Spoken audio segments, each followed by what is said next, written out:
using the 6.5-inch pre-cut strips that, um, so yeah, started selling. I didn't get to catch their live last night to see if they're still doing them or have more, because I know they said that they were going to get some more prints and everything in, but I guess we were busy. I don't know what we were doing. I don't know. We did and let us know if the volume is fine because I know there may have been some issues last week with that. It looks like it is. Right. Okay. But I don't know. We did escape room. We went to dinner. What did we do last night? hi, Bettina. Hi, Melanie. I don't know. We probably slept. No, I feel like we did something because we didn't get into bed until later than normal. Well, I know we went. I mean, we didn't get home till because we had to stop at a few places after Yeah. we we did the escape room. We went out to dinner. We had to stop at a few places on the way home, so I think it was just. Thank you, Paula, for letting us know the volume is good. Yeah, it's one of those things that's so hard to tell, and I mean, it can tell us only so much on there.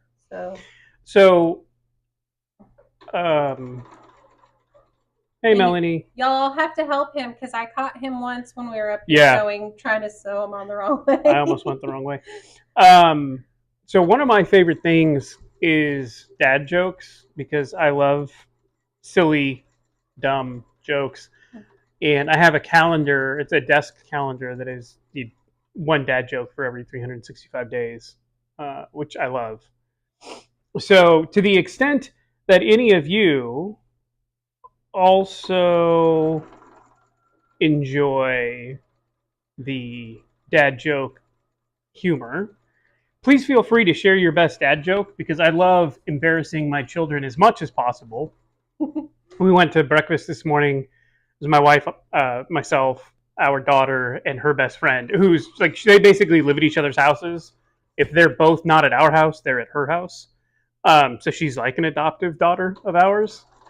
So we're at breakfast this morning, and I told a ridiculous dad joke, and they both groaned, which was exactly the reaction I was going for. So to the extent that you have any good dad jokes, please let me know because I would love to share them with my daughter at the most inappropriate times. Okay, that is so awesome. So in the chat we have. So I'm going to say hi to all of you, but we have a Deborah and a Deb and a Debbie that all came up. Nice. Right? I love that. But hi to everyone who's joining us in the chat and who are just here to watch and not chat. That's fine too. Oh, hey, Judy. It was nice speaking with you earlier in the week. I'm glad we were able to get everything taken care of for you. Deborah is from Northern California. Deborah, I used to live in Northern California for many years. I worked there for a while. I lived in San Francisco proper, and I also lived in sort of different areas in the South Bay. So Melanie, we have not yet done the Hobby Lobby Joanne fabric test, mostly because we've been so busy we haven't actually had a chance to go to those stores and pick up fabric. And also partly because I hate going to Hobby Lobby. Like the store does not bother me, but their antiquated system of checking out does. Because if you just want to buy two things, you're going to be in line for an hour waiting for them to key all that stuff in because they don't have modern technology, apparently. So we have a list of fabrics that we are going to be doing, but we have yet to actually go to the store and get them all because part of it is we're in Southeast Texas, and as I'm sure almost across the country, the weather has been hotter than normal. But we've been they're not really rolling blackouts in Texas because like when I lived in California, they would schedule like blackouts because of the energy situation there. Here in Texas, they like to tell people that there's no problem, that they have it under control, but they really don't.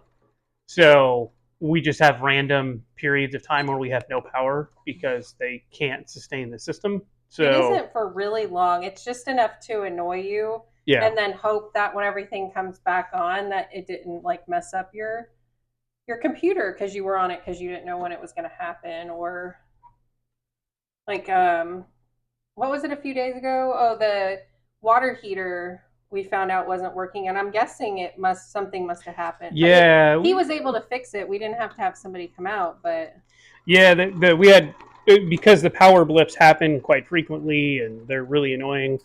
One of them apparently caused our water heater to stop working, and so I had to open it up and figure out what was wrong with it. And apparently, the power surge that happened switched one of the valves open when it should have, or closed one of the valves when it should have been open. So I had to reopen it and reprogram it, and it was fine.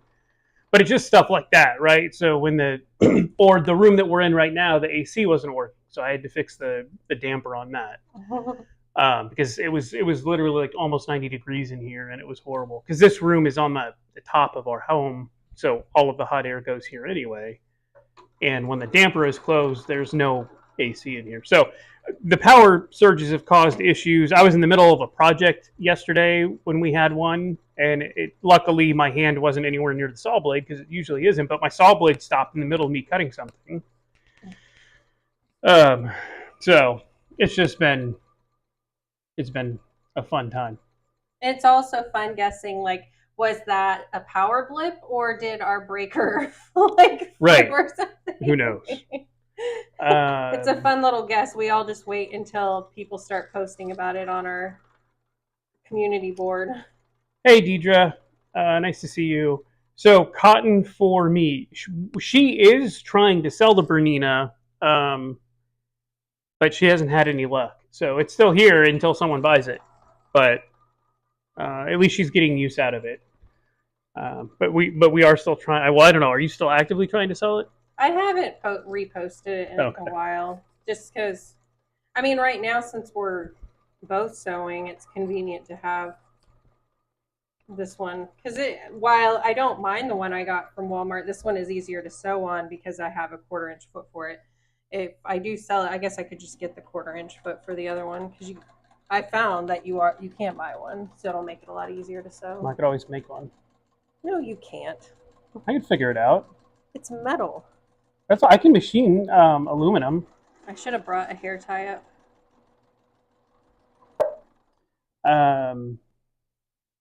Oh, okay, Judy. I hope you have a good time.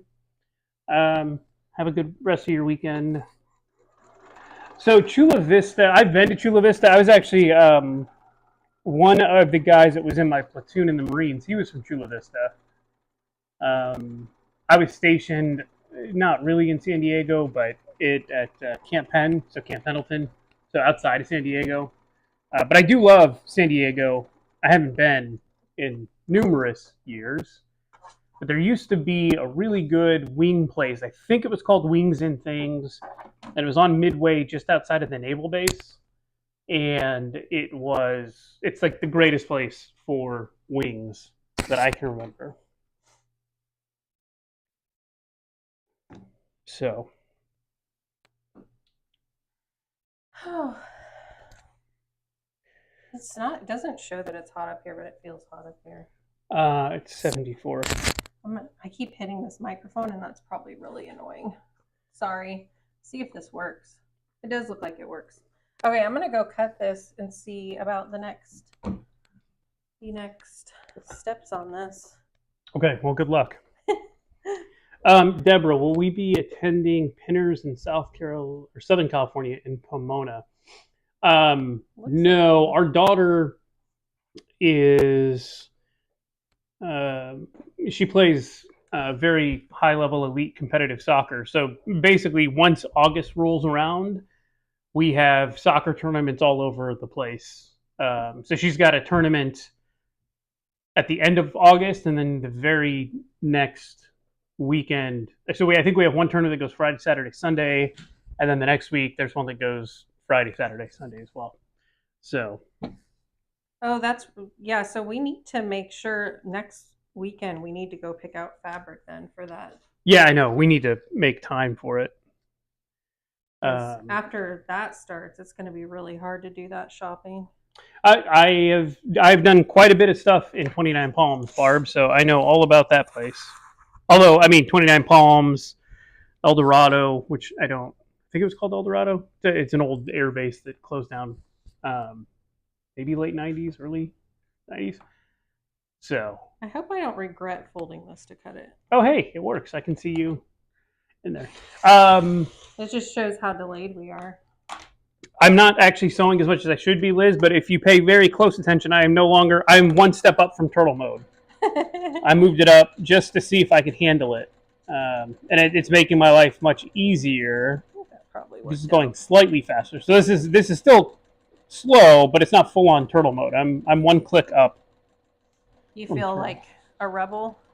I don't feel like a rebel. I'm very cautious that I'm doing this correctly though, because it feels like I'm driving a Ferrari instead of a Pinto. I can't even imagine what like the really high speed feels like. Showing the pattern that, at least I think I'm showing the pattern that I'm using from Soya. It's super strips. I think last time I said that it was half square triangles, but I don't think it actually is. I think Tinkham on the video showed how to use this method to make half square triangles, but the pattern is actually not that I'm doing. It's still really neat though. Cotton for me says sew a scrunchie. Oh yeah, because you need a hair tie. Well, you could just that would be. You could. I don't know. Do you have any elastic? Probably somewhere, but you know how this space is right now, so finding it would probably be the hardest. I need to put a new blade in this. Yeah, we had to yesterday. Well, earlier this week was an interesting. We have there's a local shop that placed an order with us, and typically when we get wholesale orders, we just take all the slide locks or the trim locks, whatever it may be. Oh well, for slide locks, we just we make sure that they don't get scratched or anything, but we put them in a big box and we just send them off because those stores typically either resell them on their own websites or to the extent that we have a handful of stores that are in California or on the East Coast that sell them in their own stores, but they just sell them as is. There's a local store who is they have limited space, so she asked us to put them in bags and put them on hang tags so that they could be hung up on racks. I need my other, which is something that we hadn't planned on doing, so we had to improvise a way to do that over the last couple days. And so there's stuff strewn about this entire room because the slide locks are such that you can buy plastic bags that they will fit in, but we got the order and wanted to deliver it within a couple days, so we couldn't just order those bags. So we picked up just basically a big long roll of plastic, and we got a heat sealer so that we could seal the bags and cut them to size. So it's a mess up here right now because we were trying to come up with a way to put these in bags that she could sell. So this cord is not reaching properly for me. Yeah, babe, that is not safe. What are you doing? You guys can't see it yet because we're a little delayed on the video, but you're not gonna from when you're saying it. Oh, I guess that's true. That's not safe. Well, you gotta use your left hand because otherwise you're gonna iron the cord. I can't use my left hand for anything. Yeah. Well, usually I'm over on this side ironing and it's fine, or I'm over there and I have the cordless one. It's working. 0861 Deidre 08. Is that communications? I only know my MOSs. So mine were all 03 or they were 80. Shoot, was 8541 was Sniper, although I think it's been changed now. It was 8541, then I was 8654, which was for Recon. Can you give me those and then snips? 0321 was my primary. My sewing machine. Oh, here we go. So I don't know what 08 is. I think a buddy of mine, it was a radio operator. I think he was an 08. So I don't know if that's what your son is, Deidre. But I think so. Wait, artillery. No, I think it's radio. I really like this fabric. We have our Canadian friends here. This is so awkward. Nice to see you, Debbie. Hope all is well. Let's see. No one has given me a dad joke, though. Maybe I'm the. It's very only possible. one who likes I'm the them. only one that likes dad jokes. Did you tell them your dad joke that you were telling? So it was artillery. Okay. I cut one of my things wrong. Well, you don't. No one told you. Well, I'm not over there, so. Oh shoot, Shadow! Why you got the stuff on the dog? I don't So know. 0351 I know is infantry because that was what I did. 51 is that machine? No, 31. I don't even remember now. 51 maybe machine gunner. May have been 31. I don't know if I'm gonna press. I don't know. That was many years ago, so I don't remember. That pressing is so awkward. I think I'm just gonna sew until I set this up better. Yeah. Perfect. Thank you, Debbie. Glad to hear it. Glad everything worked out. Hold on, I got to figure this out. Yeah, this goes like this. Okay. Just making sure I'm not screwing this up. Sorry for that. I unplugged the iron because that's just too awkward. Yeah, you're going to hurt yourself.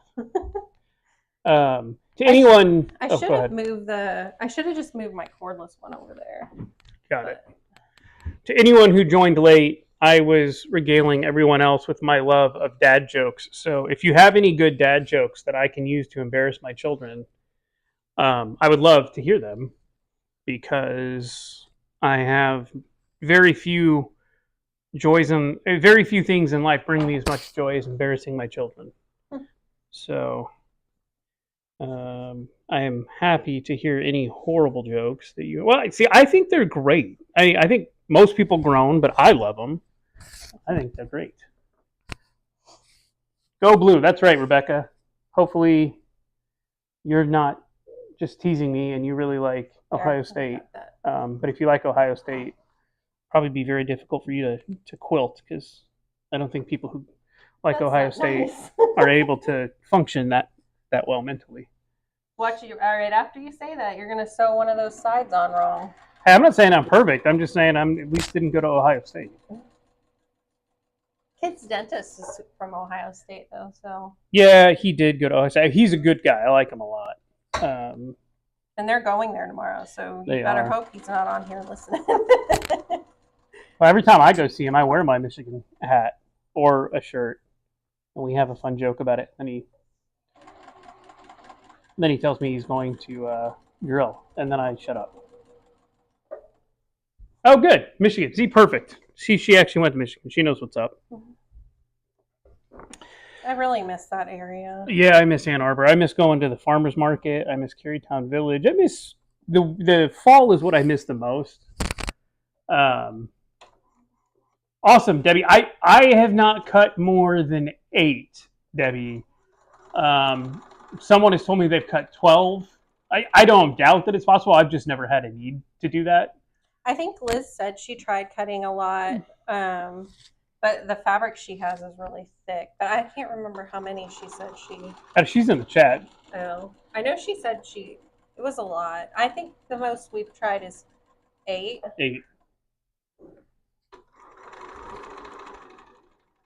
Yeah, Deidre, I think one of the things I realized back, I don't know, a couple years ago, 5 years ago maybe, I was interviewing a kid. Well, I call him a kid, but he was 26, and he was in law school. He was interviewing for a job, and he was in the Marines. And I remember looking at his MOS and thinking I had no idea what it was.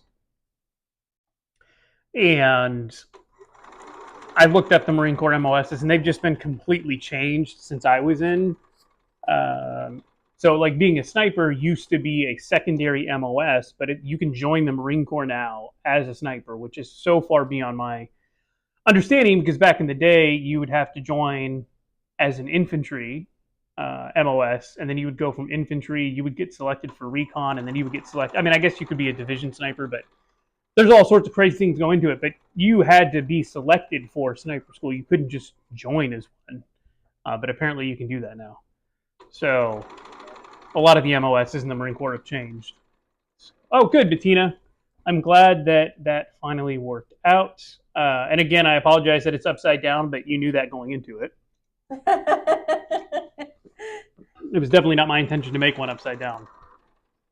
So, Deidre, I don't know for sure. I know one of the shops that we sell to routinely cuts 10 plus layers of fabric, and they use, I think it's an Olfa 60 millimeter. I think so. I think that's what That's what I've seen them using. Yeah, I know they have one. I assume that's the one they use. So, but they also teach a class that's like a fat quarter chop type pattern where it's easiest to layer the fat quarters and cut it all at once. I guess I want to go take the class just to see what pattern they're doing, but I know that they recommend people getting the slide lock in that class. Oh yeah, and I think she discounts them for that class too. Yeah.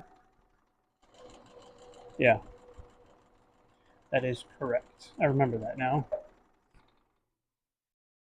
And so that's like 12 or 15. I can't remember it was either 12 fat quarters or 15. I can't remember. I don't know. I think I want to say 15, but that just seems like so much fabric to cut at once. Yeah. But I agree. I knew I was going to do it. I left my little snips up there. Oh, I can cut it on the side of this. That's right.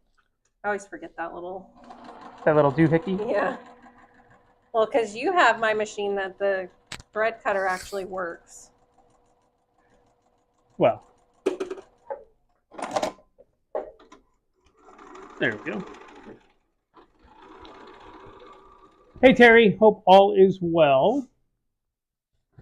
So here's this. So the quilt that I'm doing has 4 hitting the microphone. Larger strips where it goes light, dark, light, and then there are 8 where it is dark, light, dark. So this is the first dark, light, dark. Well, today. No, I haven't done any of the dark, light, dark. I've only done the light, dark, light. So here's what this one looks like. I think it's cool. I like these colors together. I like the fabric a lot. Yeah, this is really. Do you remember what it's called? No. No. I just like that it's not just splotches. There's like little like leaves and stuff in there. Yeah, it's like, and honestly, what it looks like is, maybe it's because we were talking about the military earlier, but when you are going to paint your rifle to camouflage it, you take there's many ways you can do it, but you can take leaves, you put leaves. So you put your rifle on the ground, you put leaves on it, and then you spray paint it different colors, and you move the leaves around so that it leaves an outline.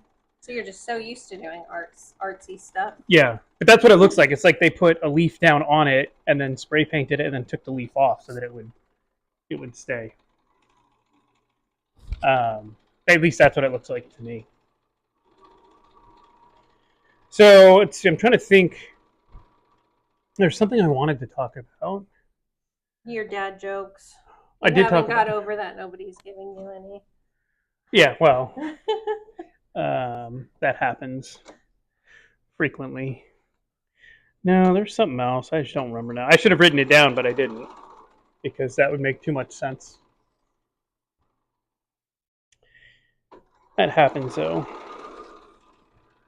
That's the same whenever we're like, what movie should we watch?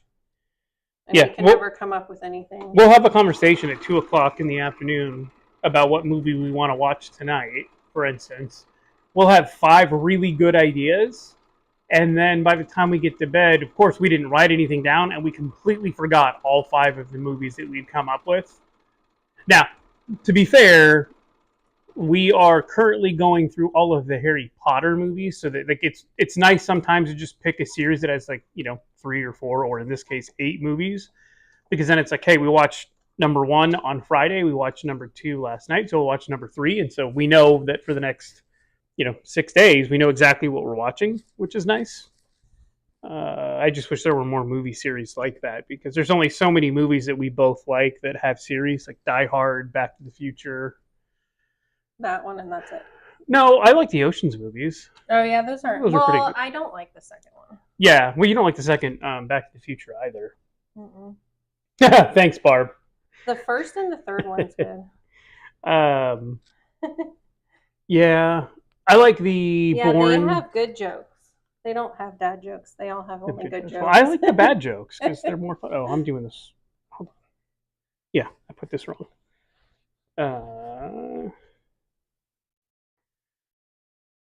There's got to be a good dad joke about that. I just got to think it up. There's probably something fun about that. So earlier this week, I ran into one of the most ridiculous things I have ever run into in my professional career. Can't go into too many details just because of the fact that the case is relatively public in that it's reported on the news all the time. But it got me thinking, what is the most, I guess, to the extent that you guys are comfortable with it, what is the most ridiculous thing you guys have experienced at work recently where it just made you think, how do these people have jobs? Because there are times where I'm scratching my head wondering how, because people that I work with almost uniformly and universally have doctorate degrees. And sometimes I scratch my head and I think, how did you even get out of high school, let alone undergrad, and then get a doctorate? So I wish I could share more specifically about what happened in this case, but it's ridiculous. But it got me thinking, what is the most ridiculous thing that you have experienced recently in your professional career? Or it doesn't have to be recently. It could be something that happened 10 years ago. I mean, I feel like the minute I stopped practicing law full time, I could write a book about all the stupid things that I have seen happen. And I don't know that non-lawyers would find it all that amusing, but I bet you lawyers would love it because they would commiserate with everything in there because... Well, I have one that I did. Oh, no. I was so embarrassed after I did. Like, it was the first job I ever had, and I was so embarrassed. What'd you do? So, it was I worked at Bath and Body Works, and it was around the holidays. They had one where you grew up? It wasn't there. It was in college. Oh. Well, I guess so it wasn't my first job because I worked at Sears before that. But yeah, so I worked there, and it was during the holidays, and this person came in and wanted to buy a gift card for $20. And they gave me $50, and I just gave them the card, and they left because I didn't give them change. Did you give them a $50 gift card? No, a 20. What the? Because I guess I just assumed that they gave, like... So you didn't actually... You thought it was a $20 bill? I'm guessing. I don't know what... I guess I wasn't thinking, but I was so embarrassed because they came back, and then the manager had to, like, check my, like, register thing. Uh-huh. And I don't think I ever worked on the register after that. I was always helping people find lotions and stuff. Simple stuff. I was really embarrassed, though. I felt so bad. My first job was at McDonald's. Like, total quintessential first job. I started there when I was 14. The only thing... So mind you, this is like literally 30 years ago, so I don't remember much about my first job other than it was cool to have money. But I don't remember anything really crazy going on. I do remember once, and to this day I will never forget it, I had a customer who came in and and I will never understand this, they ordered a Big Mac meal, right? Which is, McDonald's classic burger. It's got the 3 pieces of bread. It's got meat, cheese, special sauce, pickles, blah, blah, blah. They asked me if the fries had meat in them, because if they did, they didn't want them. And then they asked me if the Coke that they ordered would have meat in it. And if it did, they didn't want it. And I didn't really... They ordered a burger? Yeah, they ordered... anything yeah, else? No, they wanted the burger the way it came. Mm-hmm. They just didn't want the fries if it was cooked with meat. And mind you, I'm 14 years old at this time. It's my first job. I'm talking to an adult. I apparently was not mentally capable of doing thorough thought at that. I assume what they were probably asking is whether or not the fries were fried in a meat-based lard, right? Was it canola oil or was it lard? Yeah. So the answer to which I didn't know, but I just, of course, casually said, no, of course not. Not even thinking about whether or not I could grasp what they were really asking. I don't get the Coke thing. Like, I don't understand how Coke could have meat in it. I don't think that any drinks are made with meat-based products. Excuse me, I but maybe could they get are. them asking about the fries if they didn't order anything with Well, that was the other meat. thing. It's like you ordered a Big Mac. I have to assume that you like. I didn't explain to them the Big Mac had beef in it. I assume that's what McDonald's uses. I don't know for sure because I was not a cook. All I did was take orders from people at the register. But I was just like, why are you ordering a burger and then asking me if the fries have meat in them and the Coke has meat in it? It doesn't make any sense to me. But that was the weirdest thing I remember happening to me at McDonald's. Oh, Terry, that's awful. Oh my goodness. That's going to send my husband on a rant about schools. Or unions. Yeah, I can't. I don't look. I like you all, and I like that you watch. So I can't get into a rant about schools or the education system in general. But yeah, one of my first cases, Terry, as an attorney, was so before I was a lawyer, I did fraud investigations. So when there was after I got my first job right out of law school, they hired me before I passed the bar, assuming that I would pass the bar, which I did, so we're good there.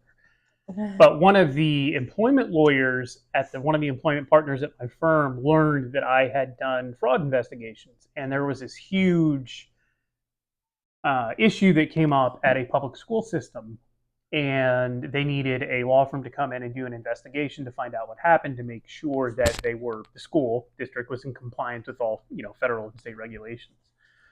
So I went in, and I think I had to take, I don't know, 30 some odd depositions of teachers, staff members, students to do this investigation to find out what happened. Long story short, this teacher was, so it was an integrated high school and junior high. So it was, I think it was 7th grade through 12th grade, all on one campus.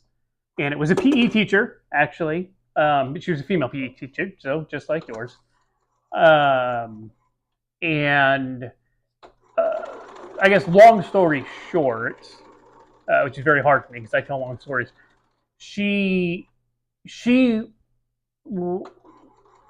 was under investigation to be fired because of complaints from parents that she was not a good teacher. She had a union, so she decided to one day go talk with her union rep while she had a class of students in the pool. So she left a bunch of students in the pool with no supervision. It was an indoor pool because it was in Michigan and this school had an indoor pool.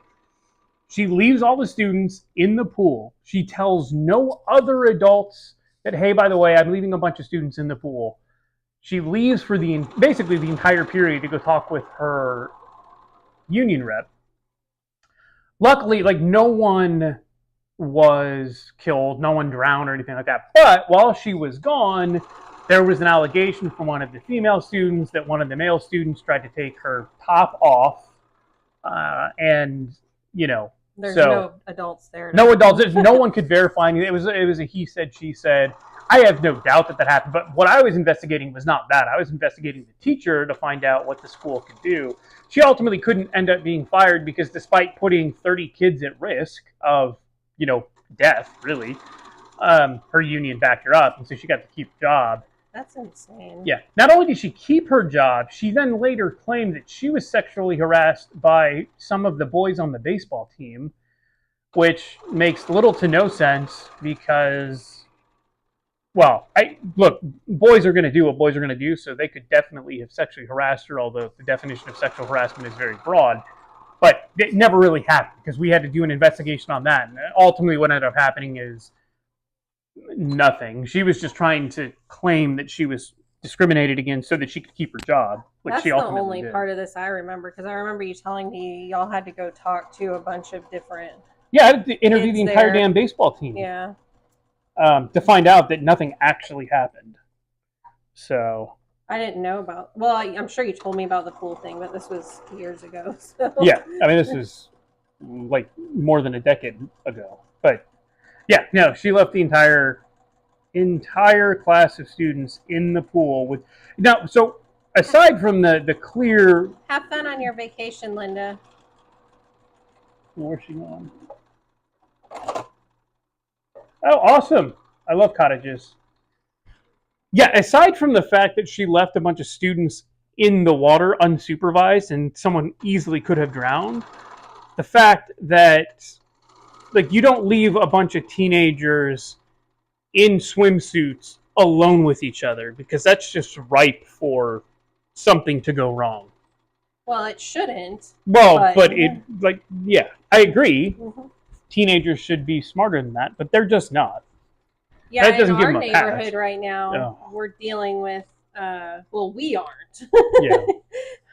Our kids are home at dark, but I guess some are allowed to run around and do whatever they want. And you know, as much as you hope that you've taught your kids to behave, stuff is going to happen. Like adults can't even keep themselves in check all the time. So I don't know why people would assume that their kids will. We all hope they do, and we hope that we taught them well. But when you send them off, like with minimal things to do around here in the middle of the night, not a good idea. But some kids, I guess, have been getting in trouble in the neighborhood, and they're trying to figure out who it is, and with the weirdest way possible, because they don't have good pictures of them. So they're posting them no face like pictures of faces.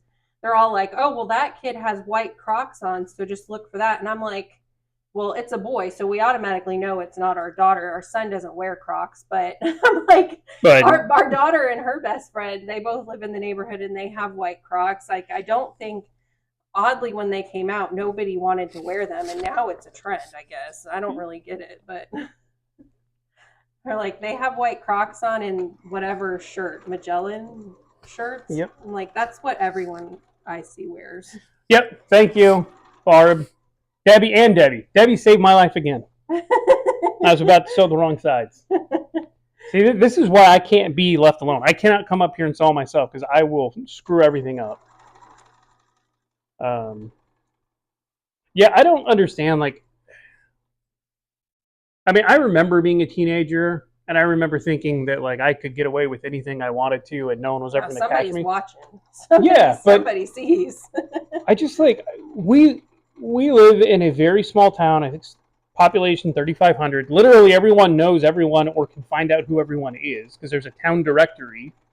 So if I don't know who someone is, I can just look up their name or their address and find out who they are, which is, right, we have a bunch of teenagers that live here, and most of them like to drive 90 miles an hour.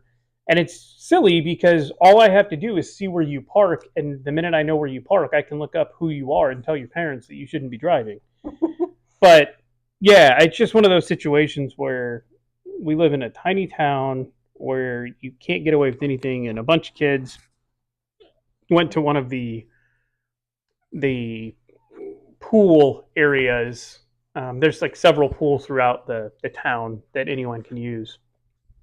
And they broke into the bathroom and just destroyed stuff for no reason.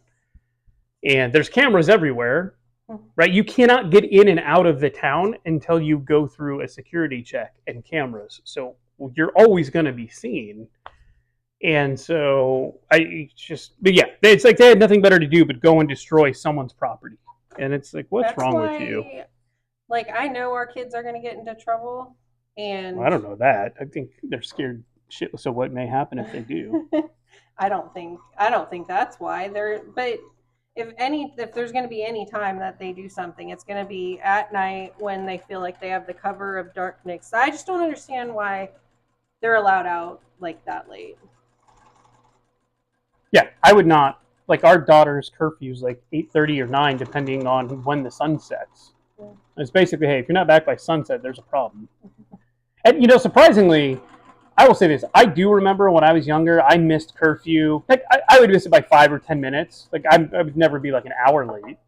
But our daughter has never missed curfew. So I give her props on that because Yeah, she did bring the golf cart back dead the other day. Oh, I know. She broke our damn golf cart. Unbelievable. But it happens. But everybody's catching me on the. Yeah. I appreciate it, everyone. I need help. Trust me.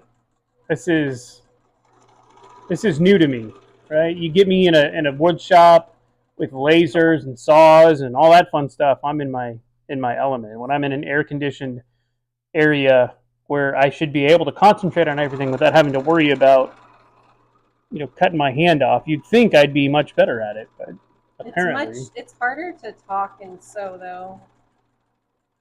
You have too much stuff to keep track of. Yeah. Oh, I didn't tell you this the other day. So someone just moved into the house down the road from us, and she had, because we have a town directory, you can look up pretty much anyone. So before they moved in, she had emailed me. She and her husband had emailed asking if we had any recommendations for pest control, right? Someone to come out and spray for bugs and such. And so I've given her recommendations.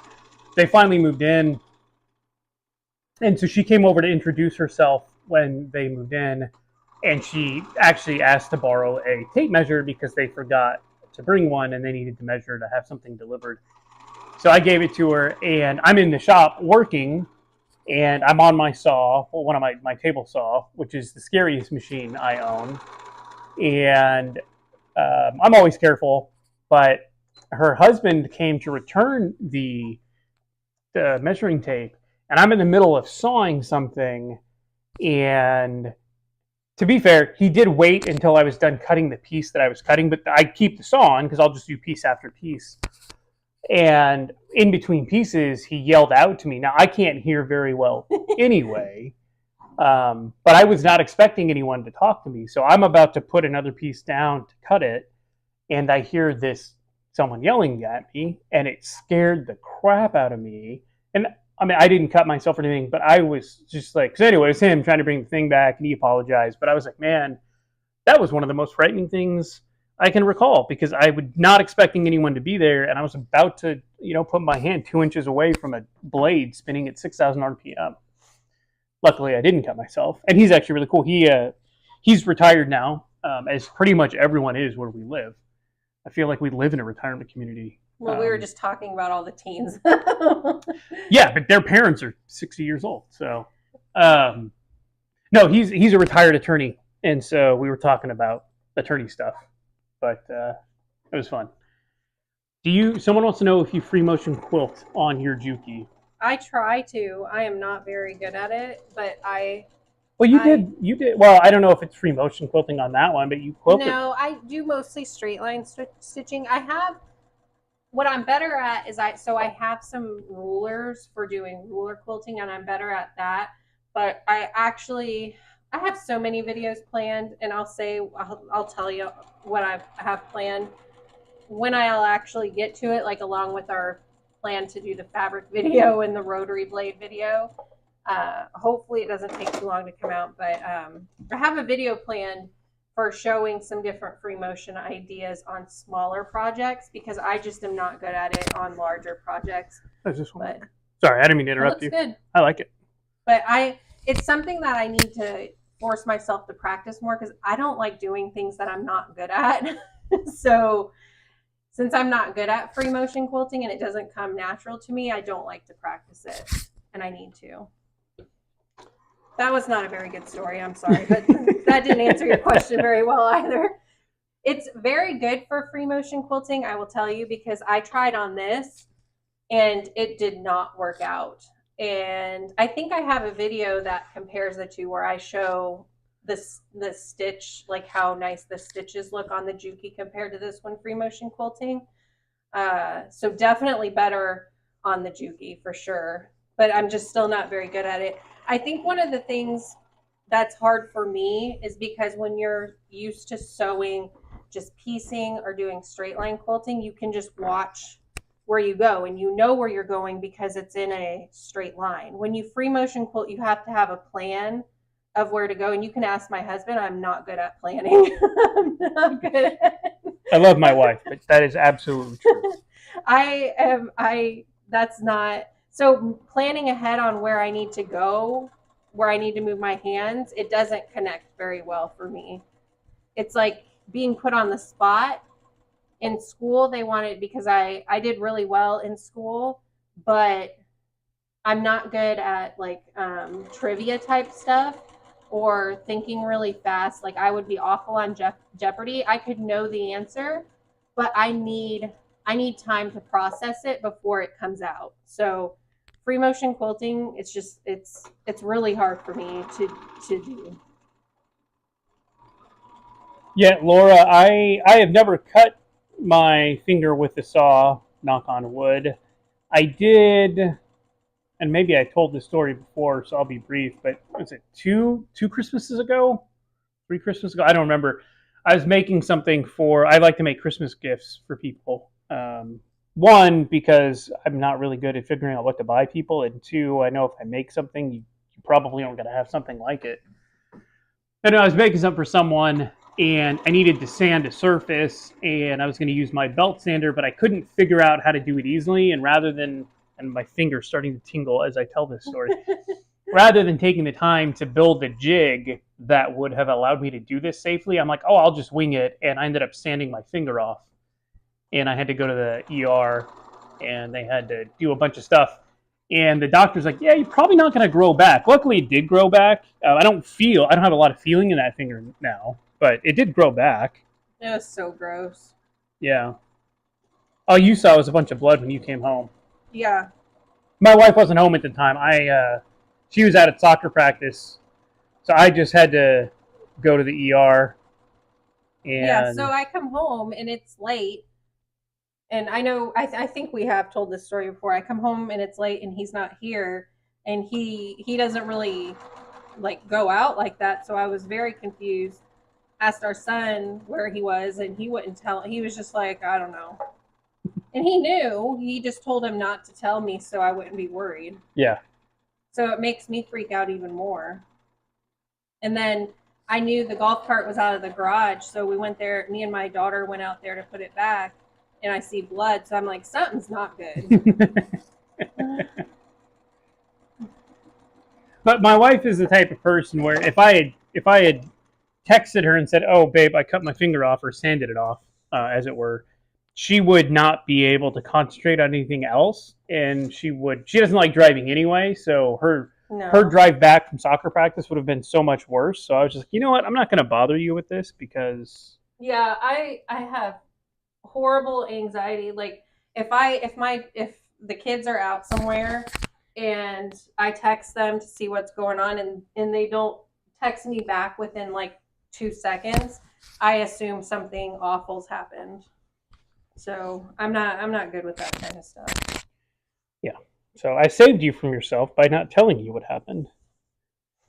I get hurt, but like, look, worst case scenario, I was going to lose a finger. I wasn't really all that upset. It's like it happens, unfortunately. It happens. Yeah, it's not like I wasn't going to bleed out. Like I was lightheaded for sure, but the ER's only 30 minutes away, so it wasn't that big of a deal. And I called one of my friends to make sure that if I did pass out, he could call 911 and tell them. So at least you had a plan. Yeah, I was just like, dude, you just got to talk me through this because I'm fine. I'm a little bit lightheaded, but like in the event that I stop talking, you need to call someone. So I had it taken care of. We're good. So it happens.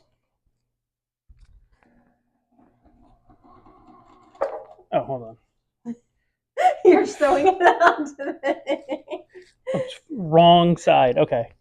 So back. What's the move here? I would just cut the thread. Okay. Yeah, you only have like a few stitches, so Yeah. you could pull it like that. Oh, yeah, perfect. See, look at that. I didn't screw up anyone. No one saw that. What was I thinking? Because you were talking, you were in the middle of a story. Yeah. Yep. Yeah. See, Chris, I know. I should only do my sewing when we're doing one of these because so everyone can help. Yeah, I've been of no help once we've started. Before we went live, I caught you on one, but I know. I have no idea what you're doing anymore now that I'm sewing too. So on one hand, I'm helpful. On the other hand, I sort of feel like this isn't actually my first quilt because everyone's helping me with it, which is totally fine. I am all for it.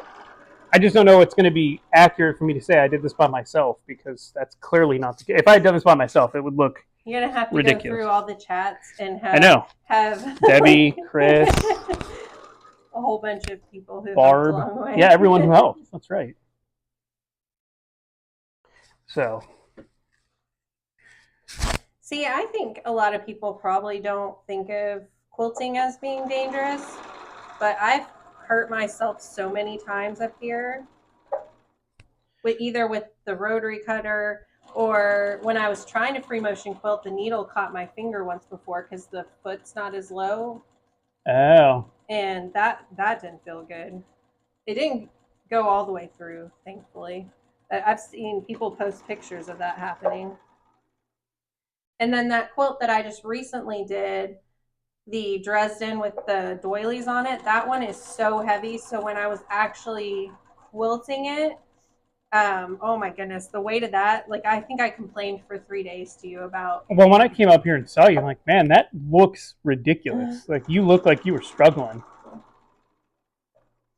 Yes, I got a lot of great tips in the comments on that video after it went up. Like, because I never thought about it, but someone said to get rid of some of the weight, to like cut the fabric out behind where the Dresden is, because it's just going to be covered up and sewn around the edge. And I was like, oh, that's actually smart. I might have to try that when I make a Dresden again. Yeah. It's so heavy. Well, when I went to drop off the stuff at Lana's store yesterday, she was Shadow. Do you have a good nap? She was telling a story about she had someone in her store for like one of those classes or whatever, and she cut the tip of her finger off using a rotary blade. They're so sharp. So they went to the ER, obviously, and she was trying to explain to the doctor what she had cut her finger with, and the doctor was not a quilter, so he didn't really understand. So she pulled up a picture, and he's like, that is a surgical instrument. He's like, why the hell are you using that for arts and crafts? And she's like, well, it's the only way to do it. So rotary cutters are nothing to be cavalier with.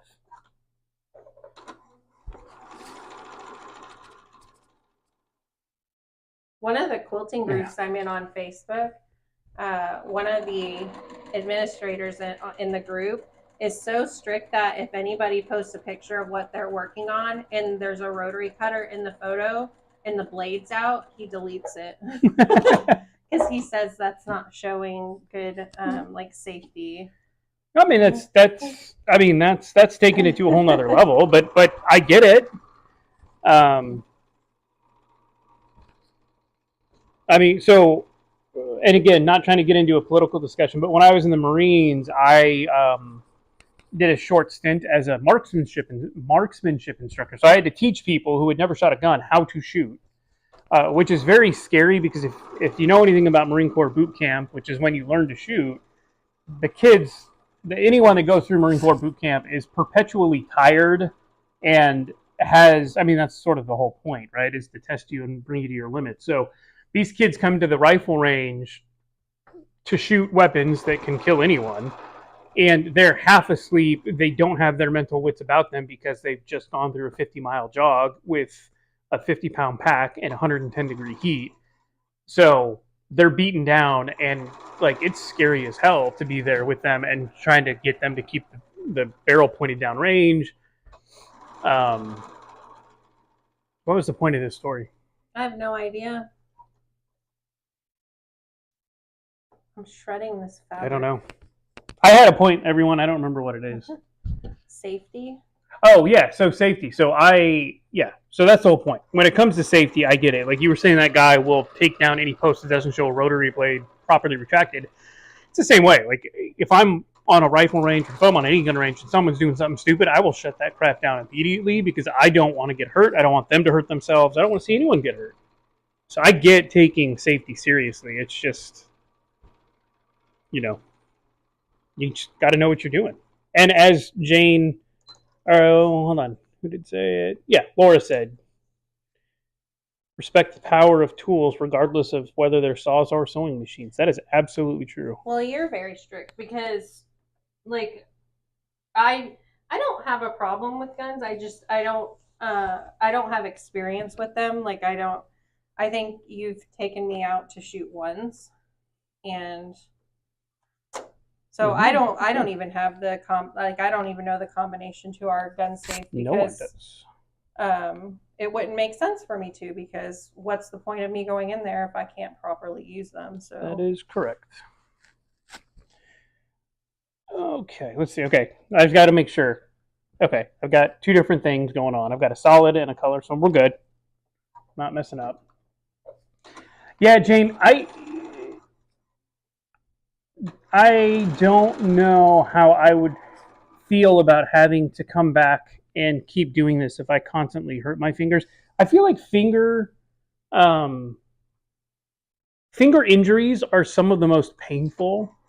there's so many nerves there. Yeah, though, there's so many because nerves, and you can't not use your hands on it. Like, no matter what you do, right? You're going to the bathroom, you're washing your hands, you're doing that. Like, your hands are used typing, for cooking, talking, eating. apparently. Yeah, so it's just like anytime you injure your finger, it's so much worse. Just like your foot, right? Like, you stub your toe, and it's not a horrible injury, but it's frustrating because now you feel it literally no matter what you do. Yeah, when we were moving, I am very stubborn. Like, I like to do things on my You own. don't say. So, um, I always like to talk about when we lived in Florida when our kids were really little. We lived on the what was the Oh my third goodness, floor yes. on the third floor of the apartment complex, and I was home with them all the time, and I wanted to be able to go on walks and stuff with them, and they were little. Like, Lorelai was what, probably 2, and Hunter was 1. Yeah, it was 2009, so yeah. And so I would want to go on to walks or take them to the park, and it was just me. There wasn't like an elevator or anything. So I would put the baby, which was Hunter at the time, and a baby Bjorn, and I would have their double stroller on my shoulder and Lorelai on my hip and go down the stairs. And thankfully we always made it. I know, now that I think about it, it's like, that sounds dangerous. You've got a child strapped to your chest, one strapped to your hip, and you're walking down 3 flights of stairs with a 40-pound stroller. That does not seem safe. I don't know that I would have. Well, you weren't there. I know, but I don't think you ever really thought about how I got down there. no, but hearing you describe it now, it's like, man, that's frightening. But the same thing, though, when we were moving, I didn't want to go bother him when he was working, so I would start taking, because he worked from home, I would start taking like boxes and stuff downstairs. And our son loved doing Lego stuff, but whenever he's done building them, he never wants to build them again. So I was selling a whole bunch of them, just as big, bins of Lego pieces.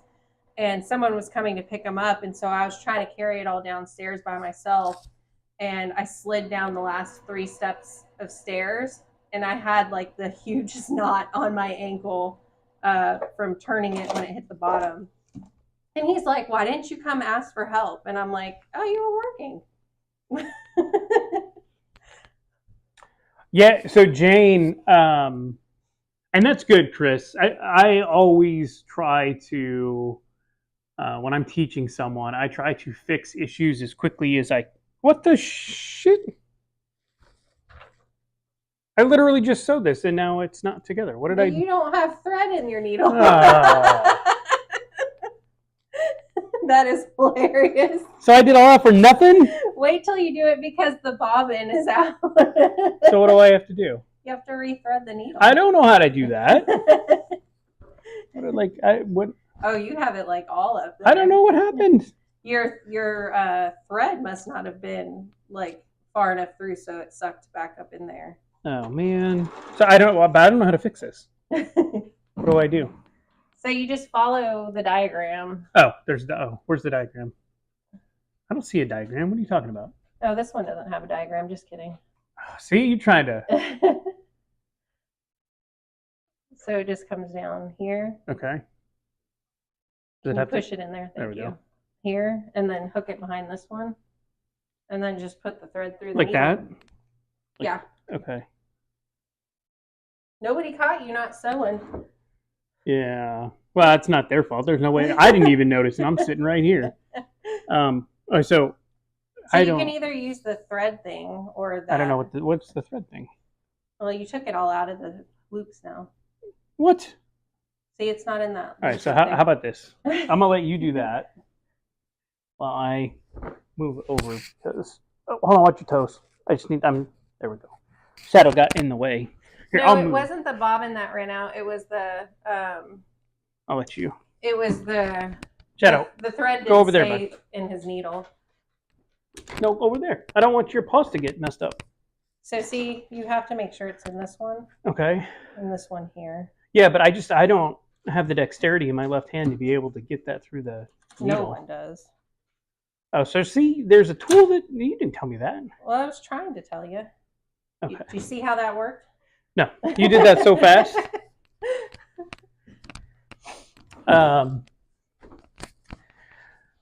Yeah, so what I was saying, I guess, was like Chris, anytime I teach someone something, I try to make sure that we get the fundamentals down. And I hate to harp on this, but we have a faculty.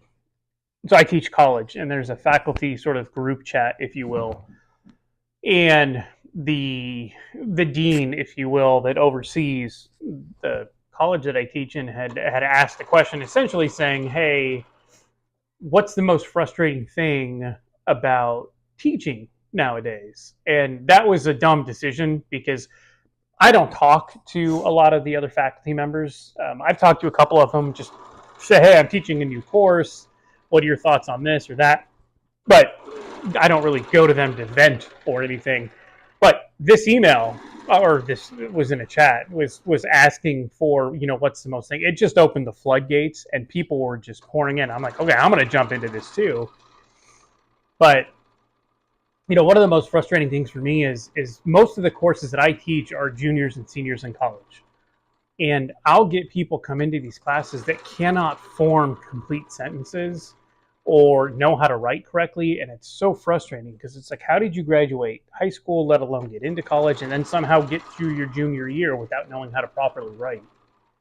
So I always try. The first time they submit a paper, it'll be a 10-page paper, and they'll get 20 pages back with red lines and explanations as to why they need to write with complete sentences, or what a verb is, or how to properly use a noun, because they don't know these things, and it's very frustrating, and it shouldn't be my job teaching them for the first time how to properly write. But I give them, I'm not joking, like someone submits to me a 10-page paper, they will get 20 plus pages back with how they should have written their paper and explanations for every change that has been made. And then I don't do that again because I figure, like, look, I've given you a template for how to move forward, and you can always ask questions. But I know that once I tell them what they're supposed to do, and if they don't do it from then on out, that's on them. That's not on me. But that's also why, as Chris points out, you need to, muscle memory, if you will, tell people what or show people how they should do something so that they don't mess it up over and over again. I wanted to say hi to Teresa Louise. She just hopped in, and she usually goes live on Sundays, and I think it's at 3 or 4 Central. I'm always really bad at remembering, but I tried to look before we hopped on to see if one was scheduled, and I didn't see it. So hopefully she can let us know if she will be on today. I'm pretty sure she's usually on Sundays.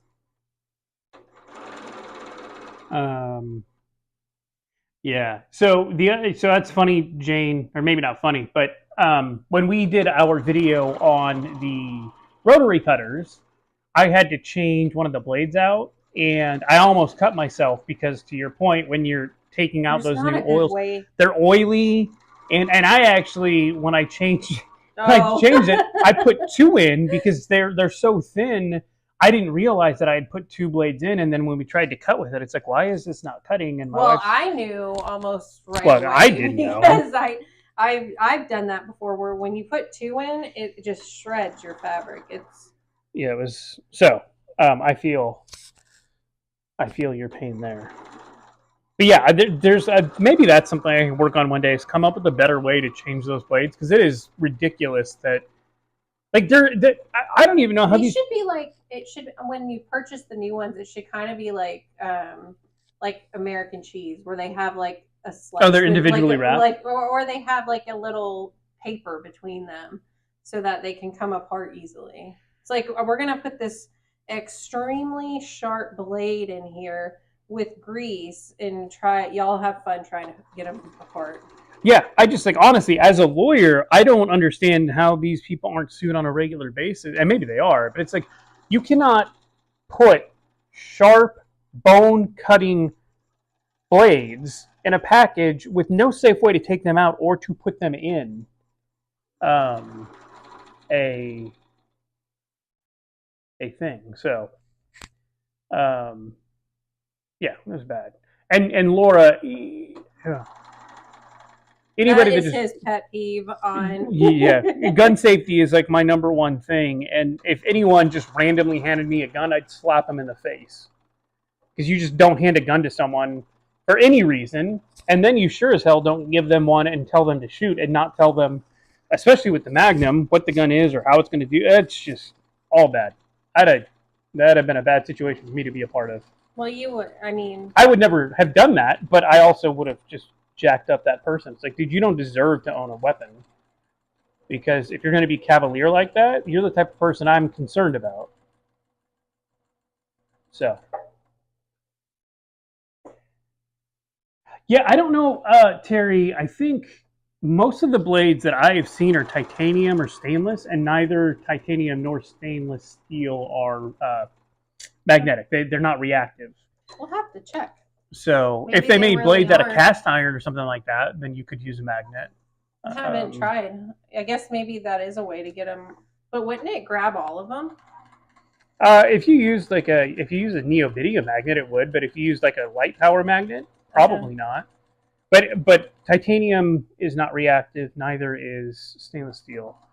But I guess just because they say it's titanium doesn't actually mean it is. It could still be reactive.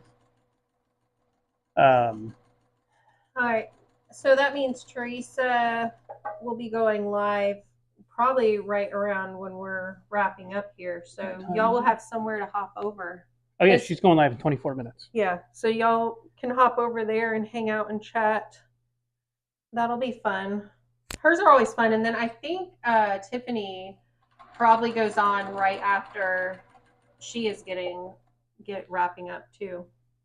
Because I think Tiffany gets on, Tiffany's Quilting Life gets on at 7 Central, 7 our time. But I like where your head's at, Terry. I like the idea of trying to come up with a better way to do this. I feel like blades and changing them are just so dangerous. Although there was one that had like a really easy way to change the blade. I don't remember which one it was. Well, or to take the blade out. The Maybe not ones the where you can just push that lever and they drop out. You don't have to like unscrew it and try to pull it off of there. But that doesn't help changing it. It doesn't help with like if you get a pack of 5 blades, which is cheaper. I mean, you can buy the blades individually, but as much as I have to change them so much because I'm always cutting fabric or cutting something. I do keep the blades that are dull, and since I have so many rotary cutters right now because we did that video, I keep one for cutting like cardstock and stuff, because sometimes I use cardstock as templates.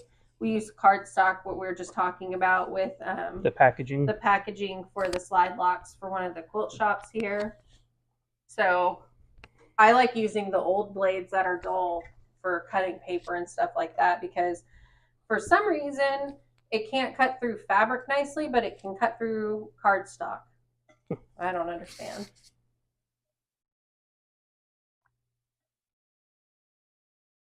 That's actually not a bad idea, Chris. I also I bought them for my kids because my kids Oh, that's smart. like to hey Sandy, My kids like to help in the kitchen sometimes, and I don't want them cutting their fingers off. So I bought them cutting gloves. They're very thin, but they're cut safe. I imagine if you sawed at them, you could probably cut your finger.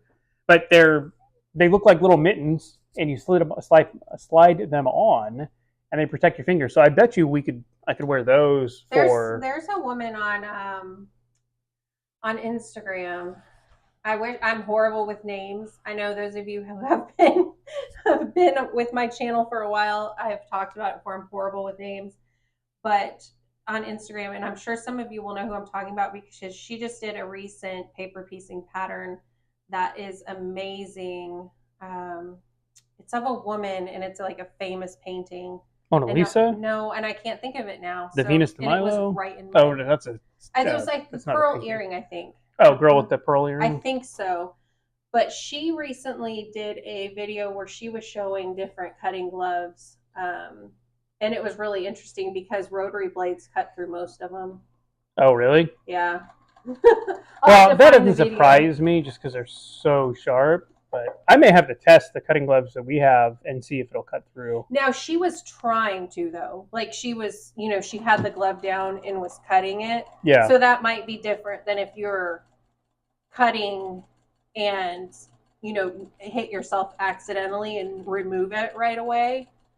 This sounds like a fun test. What I'm going to do is I'm going to take a carrot or a couple. I just only need one carrot. Put it in the index finger and then, like not gently, but see if I do a glancing blow, does it cut through it or does it not? And then if you actually are trying, because I think it would be different, right? Like if you pull something away, but I thought it was a really interesting video because I wouldn't have thought it would cut through any of them. But yeah, it just went right through a lot of them. Yeah, it just shows you how dangerous those things are. I mean, those blades especially when they're new. They're so sharp. Oh, yeah. I was right on the pearl ear. I don't remember her name. Oh, hey, Sheila. Nice to see you. I didn't see you jump in. It is such a pretty. It's such a pretty quilt that she is an artist with like fabric and paint and patterns and stuff. Yes, Pride and Joy Quilting. Thank you. I see it now. She said it. Yeah. Yeah. I was too excited about the girl with the pearl earring part. You're just excited about it. You got it right. The rest of it, and I was like, oh, she had it all there.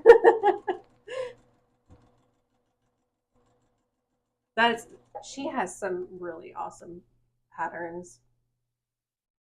I think it's so awesome that you're making that quilt because I saw it and I was like, that is amazing, but I could not take on that because I'm 99% sure it's all paper piecing, and I really, that's like another whole conversation about how I don't keep working on what I'm not good at because I have that whole thing that I wanted to make for Hunter that's still sitting there. I know. I want you to make that just because if he doesn't want it, I want it. I know so what I did was Donna from Handmade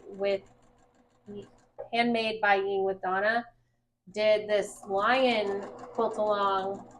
That's all paper piecing. And when I saw it, it immediately made me think of the Detroit Lions, which our son, does he still love that team? I think he does. Yeah. We used to go to their games and their colors are all blue.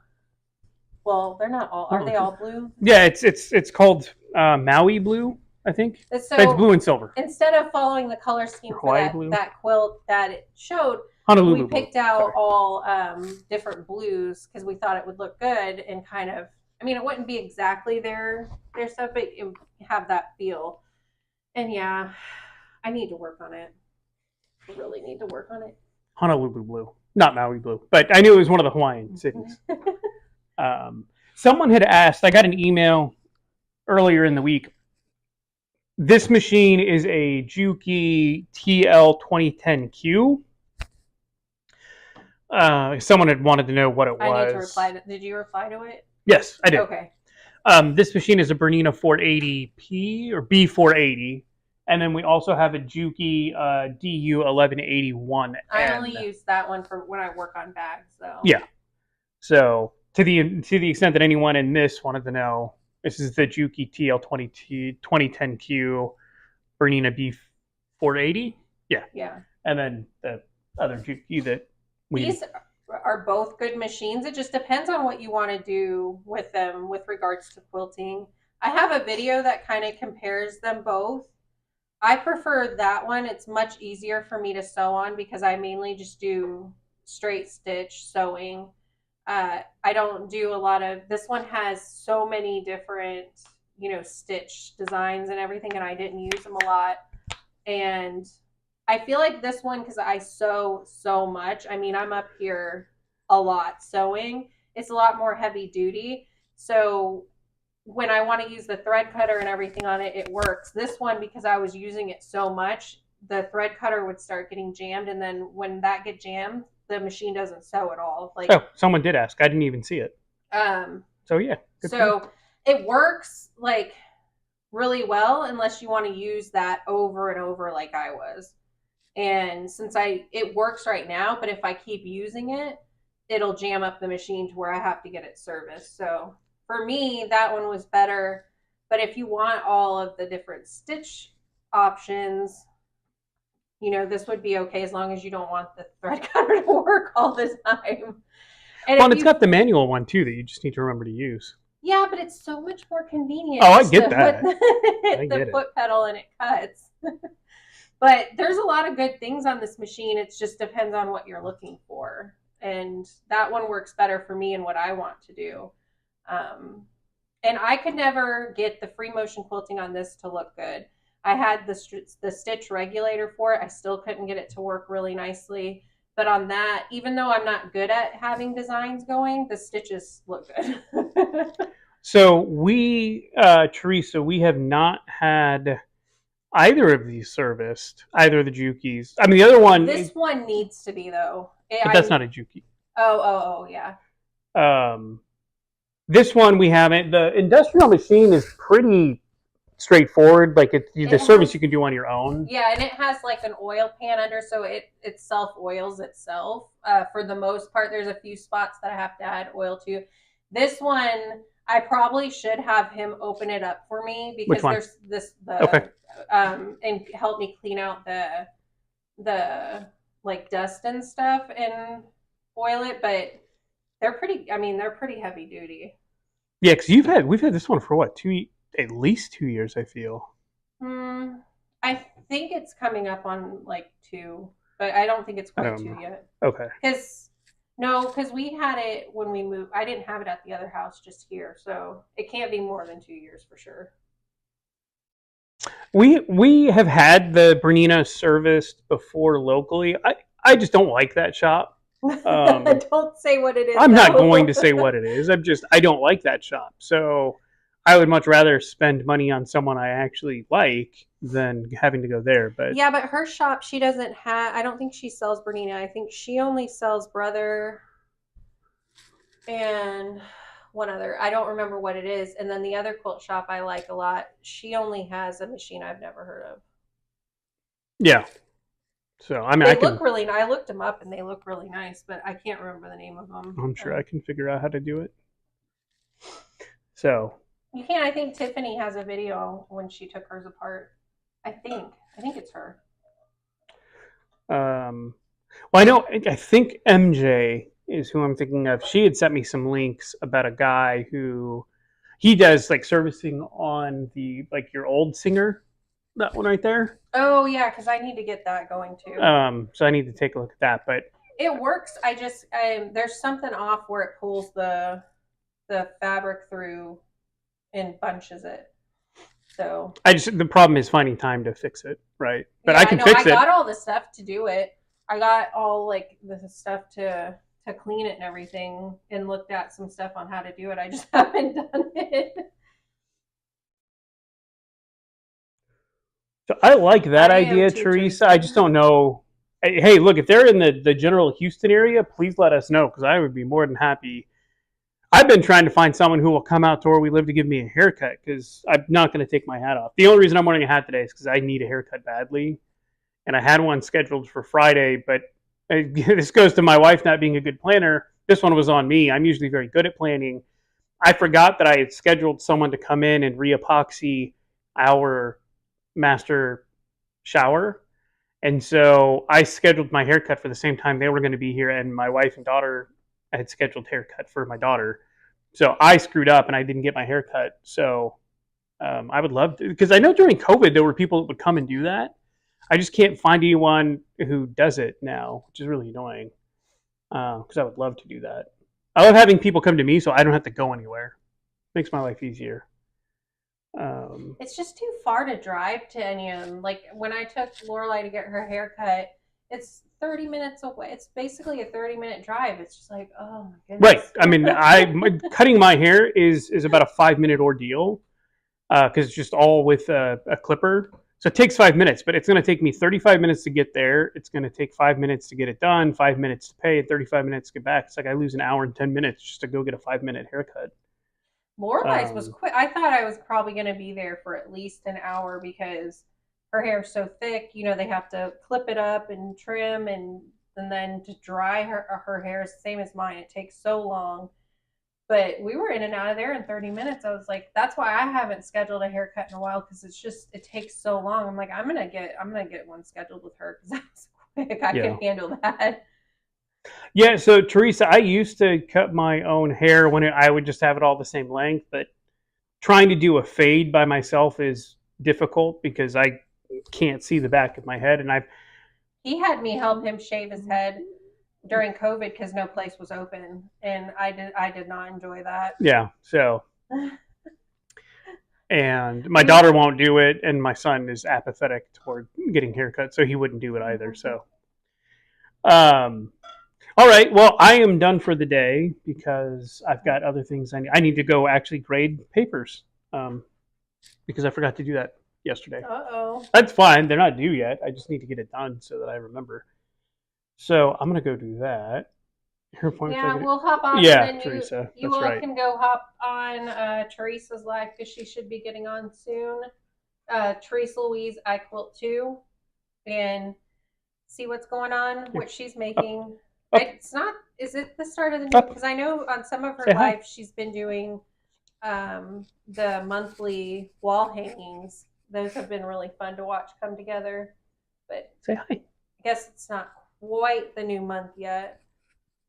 The July one was really pretty. Was that the watermelon one? Somebody in here might know. There was one with the watermelon that I remember recently. That was so cute. Yeah. But Teresa Louise will be on, and then Tiffany tonight. So you can hang out in the chat with them. He's a puppy. Yeah, Teresa, he's a Labradoodle, although we keep him cut short because all the pollen. He is generally hypoallergenic, but all the pollen from the trees on our property get into his fur, and then it makes everyone sneeze. So he doesn't look like a Labradoodle. His face does, but the rest of his body doesn't because we try to keep him buzz cut. Huh, Shads? Yes, we do. Yeah, when we haven't done that in a while, he starts to get like the curlier hair. Yeah, he'll look like a Labradoodle if we let him grow it out, but especially if we wash him when it's a little longer and let it dry on its own instead of brush him, it's like really tight curls. It's funny. Yeah. Yeah, he and I mean it's been 110 degrees every day, so I feel badly having him have a whole bunch of fur on him when it's that hot. Yeah. So, I mean, he'll go out in the yard and he doesn't generally mind staying out there, but he'll just go out, pee, and come immediately back because he's like, dude, it's like 114 degrees. I don't want to be out here. He's a very prissy dog in the best way, huh, Shadow?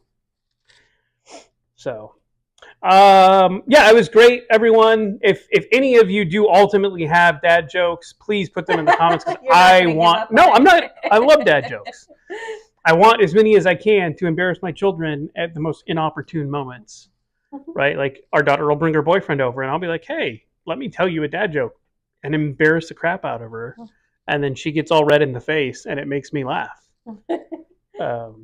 So I enjoy that. Plus, I feel like he needs to have dirt on her so he can like see when she's embarrassed and use it against her and be like, "Yeah, your dad's so weird." Um, so They think all parents are weird, I'm sure. I had No no matter doubt. what happens. Yeah. So All right. Well, thanks for chatting with us while we sew. Hopefully, you got to work on some of your projects too while hanging out with us. and thank you for saving me from myself multiple times. I think you guys saved me from making like 8 mistakes today. Although I'll be honest, I am disappointed that no one told me that I was out of thread or that my thread thing wasn't working. There's no way they could see that on camera though. But I've done that with the bobbin thread all the time because you can't see when that's out at all. So what you're saying is I should have realized that I was out of thread or that it wasn't in here. No, because I sew for a while when the bobbin runs out and don't know. All right, everyone. Well, have a great end of your weekend. Have a great upcoming week. Hopefully, it cools down wherever you are. And hopefully we'll be on next weekend. And hopefully we can have bought the rotary blades and started getting some fabric. What time is it right now? I don't know, 3. We probably have time. Well, I don't know. Are any of those stores open right now? Hobby Lobby's not open on Sunday. Oh, that's right. And the quilt shop, the one closest to us, is open Sundays, but only for a few hours. I don't remember when they're open. It might be 12. No, that which one are you talking about? The cottage one.